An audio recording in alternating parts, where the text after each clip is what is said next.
This is the Steve Gruber Show.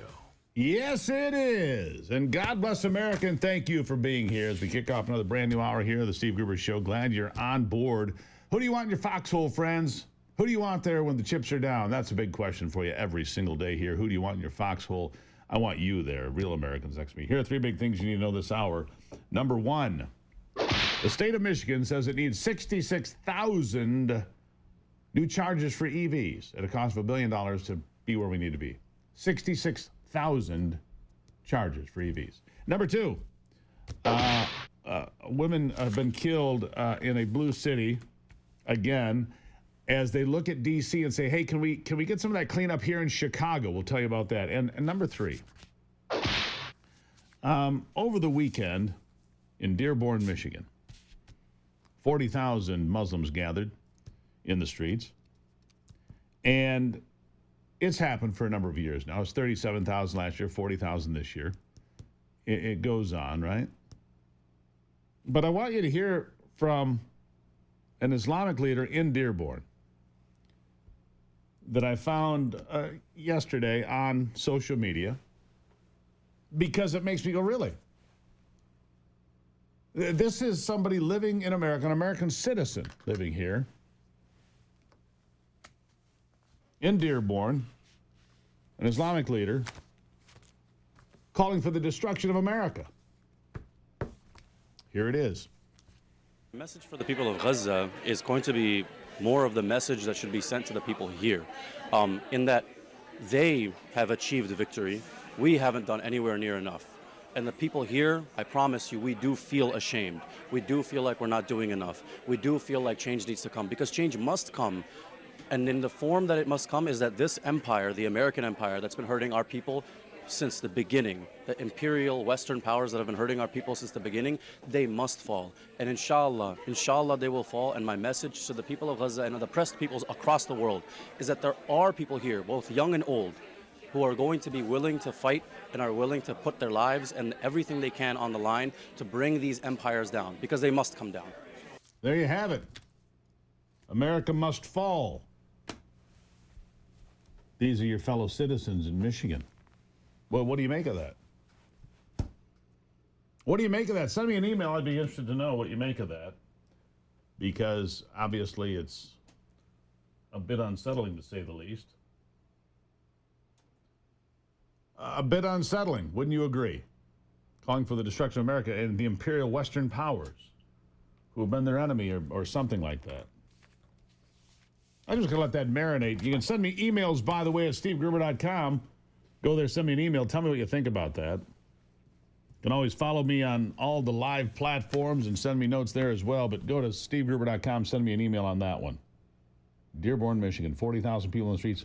And some of those people calling for the destruction of America. And basically saying we have people willing to fight and die to destroy America here right now. Not surprised, are you? You just tell me what you think of that. That's his words, not mine. All right, meanwhile, the state of Massachusetts, like many other blue states, by the way, Illinois yesterday, the governor, J.B. I'm a wide load Pritzker, as big as an 18-wheeler, signed a bill into law giving illegal aliens college aid. Yep, you're in the country illegally, we're going to give you tax dollars to go to school, to go to college. Congratulations. You broke into the country illegally, and here's some more prize money for you. Meanwhile, in Massachusetts, they spent $100 billion on illegals there in secret. In secret. Because they said they weren't doing it. Well, the governor got caught. She's got some splaining to do. Listen.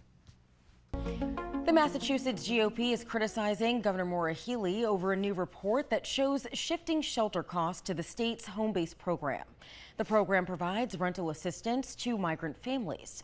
According to the report, Massachusetts is on pace to spend $97 million on the home-based program in the current fiscal year. The state spent approximately $9.5 million on housing at-risk families. Massachusetts Republican Party Chair Amy Carnevale released a statement following the release of the report, saying in part, quote, "As much as Maura Healey would like the public to think that she's improving the system, the data tells a different story." Ah, yes, it sure does. And the story that's being told is we care a lot more about these illegals than we do about at-risk families that are already living in Massachusetts. It's disgraceful what they're doing. It's disgraceful that people like this illegal driver from India who killed his family in Florida, they get preferential treatment over people living here legally, born here. By the way, Pam Bondi says, the Attorney General says, when it comes to crime involving illegals, there will be a much higher price to pay going forward. She's not fooling around anymore. She's done with it. Here she is. They had sanctuary policies here in D.C. No longer. They've been working with us. You have to tell us if there are illegal aliens in your database. If we're arresting someone, we are going to know if they're an illegal alien. So last week I sent out 32 letters to mayors around the country, and I believe to 7 governors, telling them you better comply or you're next. If they don't comply with this, Larry, we're going to work with our other agencies to cut off their federal funding. We are going to send in law enforcement, just like we did during the LA riots, just like we're doing here in Washington, D.C. And if they're not going to keep their citizens safe, Donald Trump will keep them safe. That's what this is all about, making America safe again. That was his only directive, and that's what we're doing. And let me tell you something. I'll be in the nation's capital next week. I'll be there covering the White House for Real America's Voice. Excited to do it. I do it every couple of months or so. I go over there for a week or 10 days and cover the White House. I'll be doing it again next week. So what I'm going to do is I'm going to walk around the nation's capital. I'm going to walk around Washington, D.C. I'm going to look around and see what it looks like compared to what it looked like before. Is it cleaner? Is it safer? What do people on the streets have to say about it? I'm going to ask all of these things.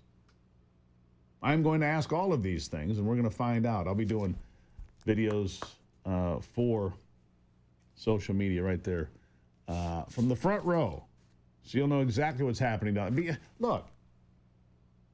You can sit here and be told this or that by whomever, but I'm going to go and check for you. I'm going to go do a public service for you. I'm going to go down and find out what the serious situation is, what the answer is. Is it safer? Is it cleaner? Is it better? That's a takeaway. Is it better? Because Donald Trump federalized D.C. I'm going to guess it is. I'm going to guess D.C. is better, but I'll be right there, and I'll be in there in the room with Caroline Leavitt. I might be in the Oval Office. Who knows? Might get another ride on Air Force One. You never know what's going to happen in a given week. But a lot going on, obviously, because of what's going on with Zelensky and Putin. That's not going to slow down next week. It'll continue, and I'll be right there giving you reports from the front lines. All right, so that's happening next week. Coming up after the break, we've got a lot to get to. Eric Nesbitt will be here. Michigan Senate Minority Leader and a candidate for president. Excuse me, governor. Maybe president. Governor first. I'll be back after this. President? Sure.